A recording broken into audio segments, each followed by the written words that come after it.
We spoke to one half of Saturday's main event. Now let's bring in the champ, Jarrett Hurd. Jarrett, if your mum's out of town, let's say, what's your go-to takeout meal?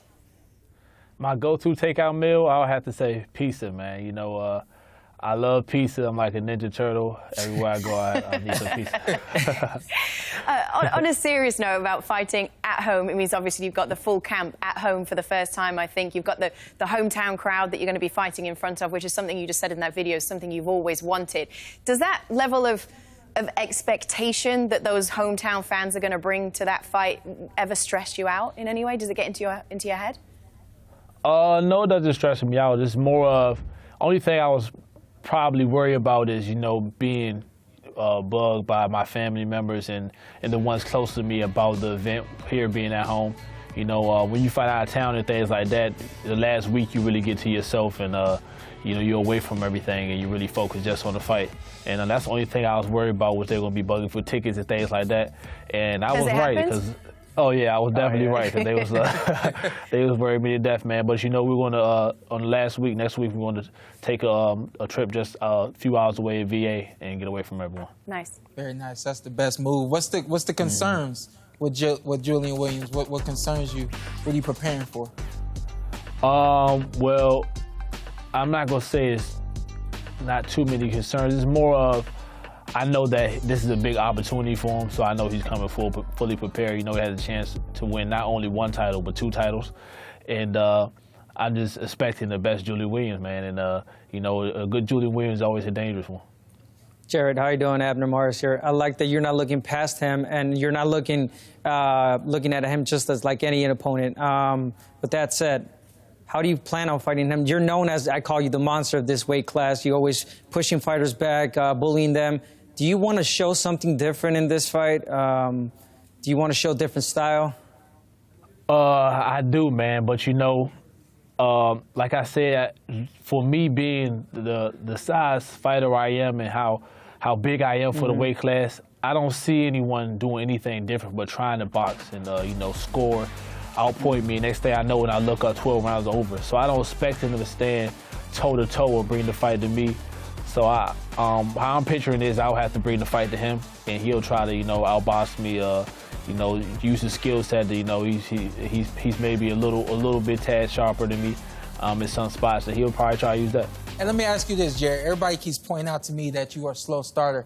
I never even really realized that until somebody put some numbers in front of my face. What do you feel about that, and do you think that's something that needs to change? Oh no, that's always, you know, at least a first and second round, I'm going to go out there and fill my opponent out because, you know, we're both fresh, we're both cold. I don't want to go out there and run into anything or, you know, go out there and make any stupid mistakes. So the first 2 rounds for me is a filling out process. You know, sometimes it may take 3 or 4 rounds, but for sure, the first 2 rounds is always going to be a filling out process for me. You're a champion. You've got 2 titles. Does it ever bother you that your name doesn't necessarily seem to come up in the top pound-for-pound ranking list? I mean, well, I'll have to say it does, but it doesn't, you know, because at the end of the day, the pound-for-pound list is always opinionated. And, you know, I do think about that sometimes, but I don't worry too much because I know in the future I'll eventually be, you know, up there. So I'm not worried about it. Jarrett, are you going to change? Are you going to dye your hair again? Are you going to do a different color? Or are you going to keep it the same? Listen, that's so funny because I've been wanting to cut my hair. I've been wanting to cut my hair now for a long time. But the only reason why I keep it is because I had this image now with the blonde mohawk. As you can see, I trimmed some of it off, but I'm probably gonna keep it though throughout my career just because I'm known for it now. Nice. The image. Listen, before you go, we do want to have a little bit of fun with you. It's well known, we've talked about it on this show a bunch of times, that you still live at home with your mum and dad and that you're fighting the night before Mother's Day, I heard. So we want to see who's a bigger mama's boy out of all of you guys. What happens here is I'm going to ask you all a yes or no question. The person with the most yes answers will be declared Mama's Boy of the Month. Are we ready? Okay. We're all playing this. This is you two as well, right? Did you buy a Mother's Day gift yet, Jarrett? No. Sean? None of us have. No? None of us. That don't mean we don't love our mamas. Right, exactly. All right, question number 2. Is your mum the first person that you call with good news? No. Sean? Yeah. Yes. For me. Yes? Yeah. Not for me. She's like number 2. Okay. Yeah.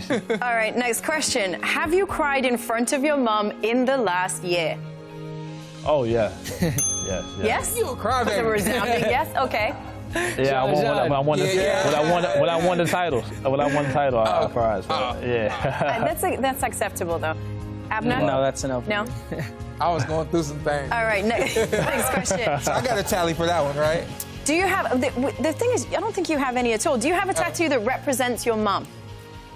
Yes. You do? Oh, nice. I do not. Sean? No? No. Abner? No? Are we keeping scores here? Who knows who's where? Does your mom have a cute nickname for you? Oh, goodness. No, Swift. What? Swift. Your mama ain't got no nickname for you? Nah. Oh, man. The only nickname she ever gave me is Swift. She just gave me a new nickname. Go ahead. What about your mom? I don't have a nickname, no. All right, so growing up, my mama called me Wooby. As I got older, it became Woo. A little older, it became Woopster. And now she calls me Holly Woo. Ooh. So I've been getting them my whole life. Jarrett, you got 2 yeses, which makes you Mama's Boy of the Month. Congratulations. Yeah, that makes sense. Oh, no, win. Shawn got more than me. Yeah, I think my last one, the last one kind of trumped everybody. Jarrett, listen, all the best for the fight. We wish you lots of luck in there. Be safe. Thank you. I appreciate that. Good luck, champ. All right, we've... Appreciate it. Thank you, man. Take care, guys. Take care. Thank you, you too. We've talked to the champ, we've talked to the challenger. Next, we're going to ask Sean and Abner who they think will get their hand raised. Thank you for watching. Well, if you enjoyed that clip, make sure you click somewhere around here and subscribe. From fight highlights to exclusive interviews, we have got everything you need as a boxing fan right here on PBC on Fox.